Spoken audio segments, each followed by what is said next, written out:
Lots of ships use the harbor at the big station by the sea. The passenger ships have spotless paint and shining brass. Other ships, though smaller and dirtier, are important too.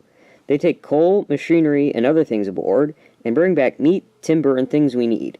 Fishing boats also come there. They unload their fish on the wharf.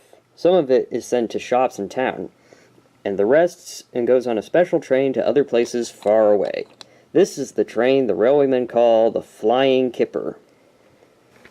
One winter evening, Henry's driver said, "We'll be out early tomorrow. We've got to take the Flying Kipper."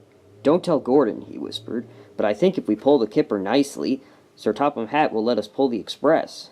"Hurrah!" cried Henry excitedly. "That will be lovely." He was ready at 5 o'clock. There was snow and frost. Men hustled and shouted, loading the trucks with fish. The last door banged, the guard showed his green lamp, and they were off. Come on, don't be silly, puffed Henry to the trucks, as his wheels slipped on the icy rails. The trucks shuddered and groaned. Truck trick, all right, they answered grudgingly. That is better, puffed Henry more happily, as the train began to gather speed. Thick clouds of smoke and steam poured from his funnel into the cold air, and when his firemen put on more coal, the fire's light shined brightly on the snow around. Hurry, panted Henry. They whooshed under bridges and clattered through stations. Green signal lights shone as they passed. They were going well, the light grew better, and a yellow signal appeared ahead. Distant signal up, thought Henry. Caution. His driver, shutting off steam, prepared to stop, but the home signal was down. All clear, Henry. Away we go.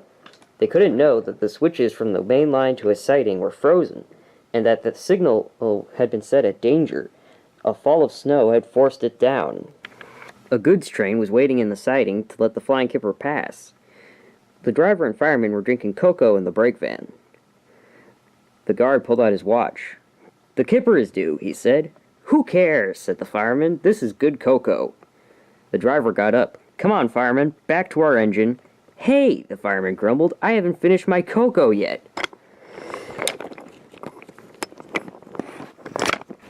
Henry's driver and the fireman jumped clear before the crash.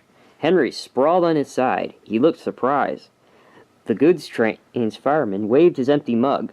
"You clumsy great engine! The best cup of cocoa I've ever had, and you bump into me and spill it all." "Never mind your cocoa, fireman," laughed his driver. "Run and telephone the breakdown gang." The fat controller came to see him. "The signal was down, sir," said Henry nervously. "Cheer up, Henry. It wasn't your fault.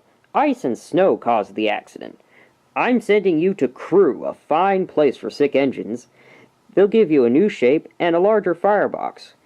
Then you'll feel a different engine, and you won't need special coal anymore. Won't that be nice?" "Yes, sir," said Henry, doubtfully.